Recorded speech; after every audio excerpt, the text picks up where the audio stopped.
Hello everybody, welcome on my channel, and today we will talk about Ethereum. Ethereum founder Vitalik Buterin praised Bitcoin maximalism. The blockchain mastermind also took shots at Ethereum in a richly ambiguous and ambiguous post. Ethereum mastermind and co-founder Vitalik Buterin published a blog post Friday that with compelling logic and detail defended Bitcoin maximalism. The post seems largely seriously throughout its publication on April Fool's Day introduced all sorts of questions about his real intentions. The maximalism thus broadly resists change to Bitcoin itself, while also requires that more complex blockchain systems have inherent and inevitably fatal flaws. Buterin's praise for maximalism is shocking because Ethereum itself is the most sustainably because of the fragility introduced by the complexity of its smart contract features. This article is accepted from the Node CoinDesk Daily Roundup of the most pivotal stories in blockchain and crypto news. You can subscribe to get the full newsletter here. In his post, Buterin frequently seems to echo the critique of the system he conserved, including taking shots at Ethereum proposals to print money for developers. He even rhetorically badmouths his own habit of meeting with businesses and political leaders with questionable morals. Some of these people are actively involved in serious human rights abuses that Vitalik certainly does not support, writes Vitalik. Does Vitalik not realize just how much some of these people are geographically at each other's throats? While that's easy to interpret as some sort of ironic troll, what Buterin really seems to be doing here is leveraging the inherent ambiguity of an April Fool's publication date to highlight the nuance and complexity of the debate over maximalism. His apparent attacks on Ethereum are best interpreted as making the case that the crypto ecosystem encompasses many different approaches, even when he ramps up the rhetoric for April Fools trolling purposes.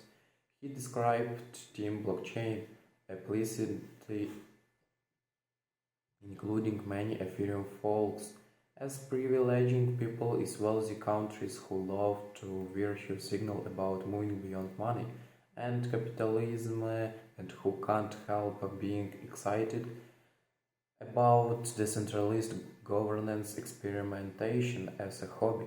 By contrast, he described Team Bitcoin as a highly diverse group of both rich and poor people who are actually using the capitalism tool of free self-sovereign money to provide real value to human beings today.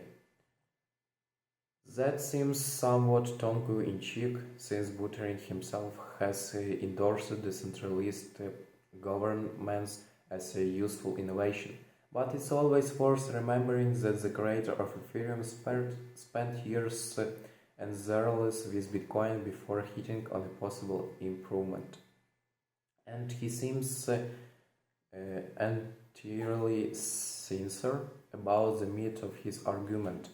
Amidst the huge diversity of blockchain ideas, he writes the Bitcoin community's commitment to caution and willingness to defend Bitcoin with real ferocity are particularly valuable, as he details with examples like Ethereum miners front-running users and developments finding text proposals. The future richness of systems like Ethereum comes with the inherent risk to predictability and durability.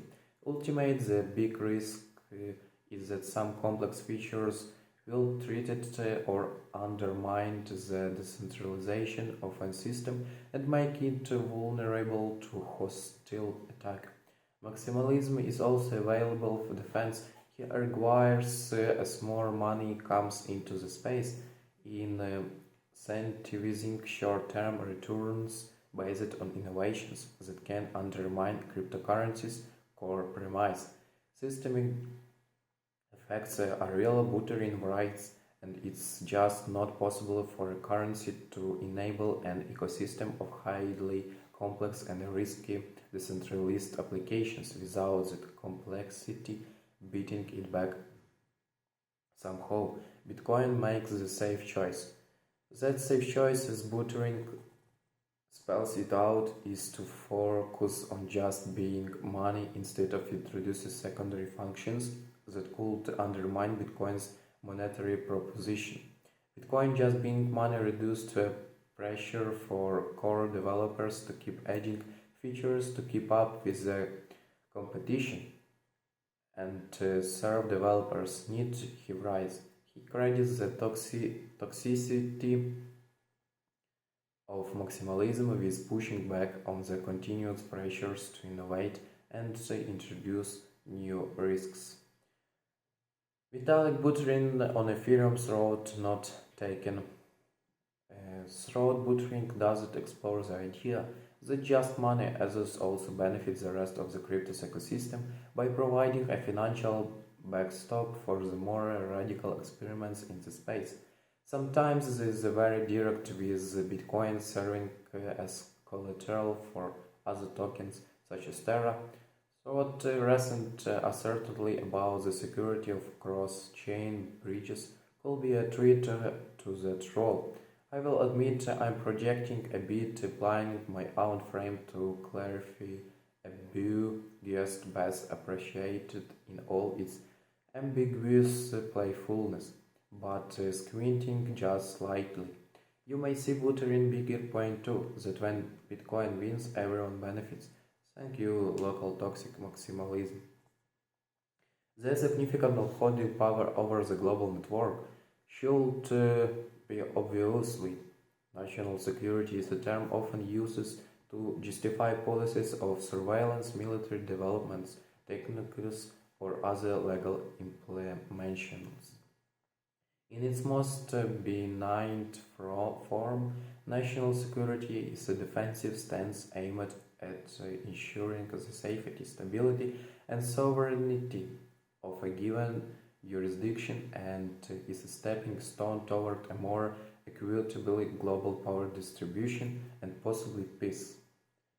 As the Bitcoin network grows from an internet curiosity to a global settlement layer that's open to all potentially even sanctions evaders like Russia or North Korea, nation states may come to realize they want to greater say in the direction and overall operation of the new network. To this end, having a stake in global hash rate is key. By foresting rather than banning domestic mining industries, nations can also ensure that controls over the network does not fall into the hands of their enemies. Okay, everyone, please subscribe for my channel and wait for the next videos. Bye!